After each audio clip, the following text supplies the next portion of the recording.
പ്രത്യേക രുചിക്കൂട്ടിൽ ഉണ്ടാക്കിയ ഇടുക്കിക്കാരുടെ സ്വന്തം ഏഷ്യാഡ് കപ്പ. ഇത് എങ്ങനെയാണ് ഉണ്ടാക്കിയെന്ന് നോക്കിയാലോ.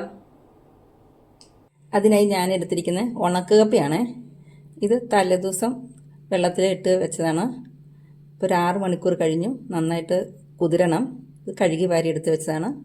ഇതിന് വേവുണ്ട്, നന്നായിട്ട് വേവുണ്ട്. ഉണക്കപ്പ ആയതുകൊണ്ട് ഒരു 1/2 കിലോ എല്ലോട് കൂടിയ ചിക്കനും. എങ്ങനെ തയ്യാറാക്കാൻ നോക്കാം. കഴുകി വാരി വെച്ച ഉണക്കപ്പ കുക്കറിലേക്ക് ഇട്ട് കൊടുക്കാം.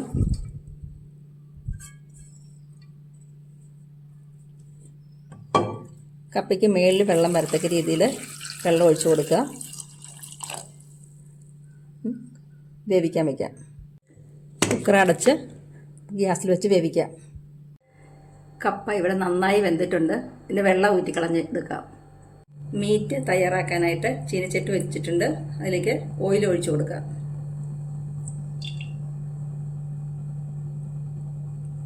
ചൂടായ എണ്ണയിലേക്ക് ചെറിയ ഉള്ളി ചേർത്ത് കൊടുക്കാം.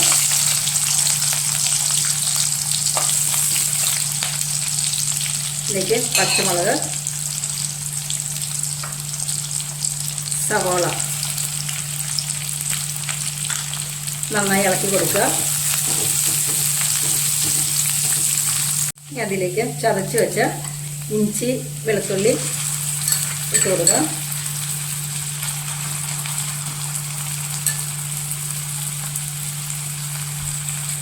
അതിലേക്ക് കറിവേപ്പില ഇട്ട് കൊടുക്കാം. നന്നായി ഇളക്കി കൊടുക്കുക.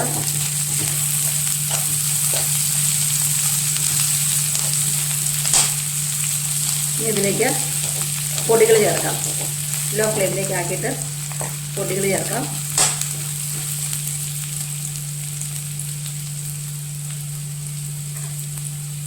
മഞ്ഞൾപ്പൊടി,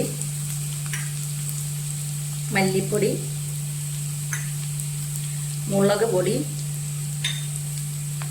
കുരുമുളക് എല്ലാം കൂടി നന്നായി ഇളക്കി കൊടുക്കുക. പച്ചമണം മാറുന്നവരെ വരെ നന്നായി ഇളക്കി കൊടുക്കുക.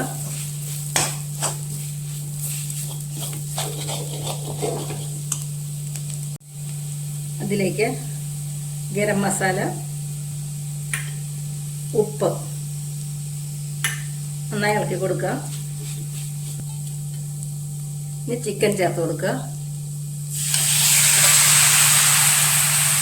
നന്നായി ഇളക്കുക. മസാല എല്ലാവരും നന്നായി പിടിക്കാനായിട്ട്.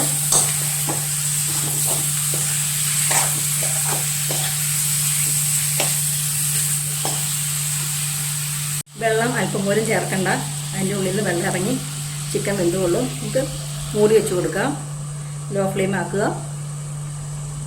ചിക്കനിലെ വെള്ളമൊക്കെ നന്നായി ഇറങ്ങിയിട്ടുണ്ട്. ഇന്ന് ഇളക്കി കൊടുക്കാം.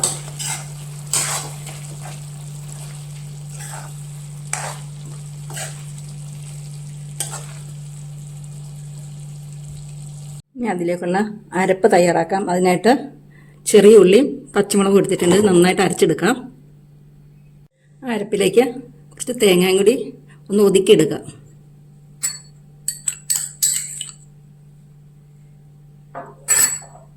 കുറച്ച് കറിവേപ്പിലയാണ് ചേർത്ത് കൊടുക്കാം. മീറ്റ് ഇവിടെ നന്നായി വെന്തു. അതിലേക്ക് കപ്പ ചേർത്ത് കൊടുക്കാം.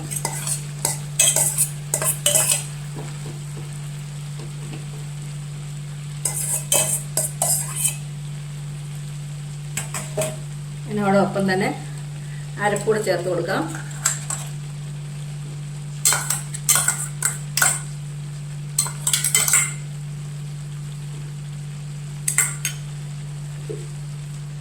ഒരു 3 മിനിറ്റ് മൂടി കൊടുക്കുക.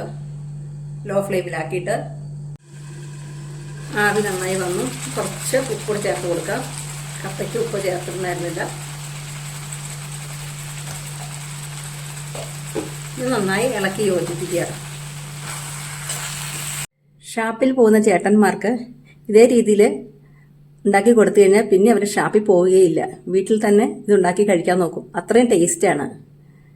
എല്ലാവരും ഇത് ഉണ്ടാക്കി നോക്കണേ. എന്നിട്ട് അഭിപ്രായം പറയണേ. നിങ്ങളുടെ കമൻറ്റുകൾക്കും നിർദ്ദേശങ്ങൾക്കും ഞാൻ കാത്തിരിക്കുന്നു. ബൈ.